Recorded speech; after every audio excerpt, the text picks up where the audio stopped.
My question is to the Minister for Health and Aged Care. Will the Minister update the House on how further investment by the Morrison government is continuing to protect the health and safety of Australians against COVID and other potential pandemics to secure our future? The Minister for Health and Aged Care. Thank you very much, Mr Speaker, and I want to thank the member for Higgins, and in particular, as she's pointed out in our discussions, we know that around the world the pandemic is not just continuing, but it's continuing to wreak devastating havoc. Over 750,000 cases and 14,000 lives lost in the last 24 hours. I hear almost a response as if, wow, so what, on the other side. And I'm sorry. The Minister will resume his seat. Members on the member for Isaacs. No, the Minister will resume his seat. His microphone's off. The Minister will now cease interjecting.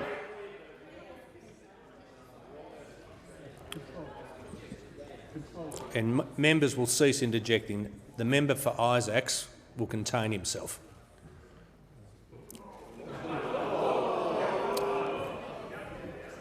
Members on my right will cease interjecting. I'm now issuing a general warning. The Manager of Opposition Business has the call. Thanks, Mr Speaker. On a point of order, simply to assist the House. I think it's important for everybody to know that every member of this House on every side appreciates the gravity of what's happening around the world, and that should simply be accepted, and no game should be played with that simple fact of the integrity of the members. Members on my right,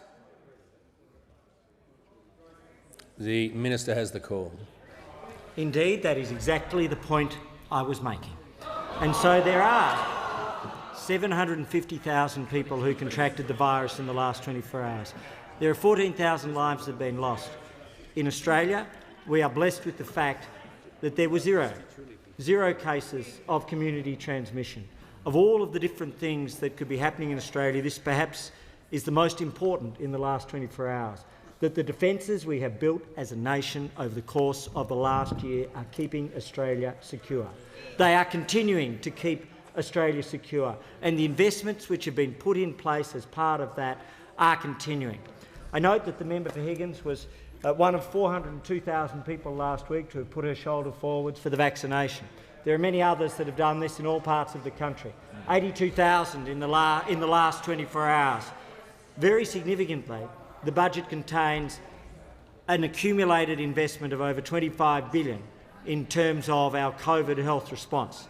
And that includes both in our primary care, which is above $6 billion, in telehealth. It includes our vaccination program, which is over $7 billion.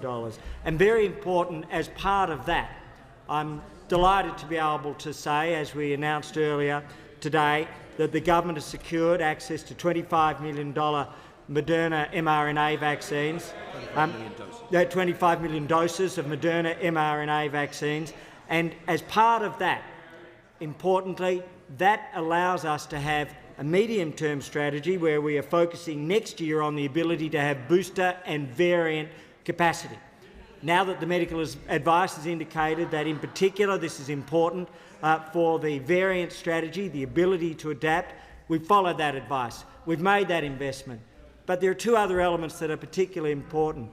The Minister for Innovation will help lead a process of securing mRNA investment and processing capability in Australia through an approach to market.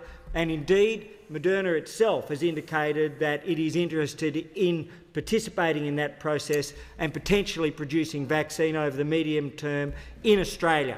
And what that means is that we now have over 190 million vaccines. We have a new capability, and we have potentially the capacity to produce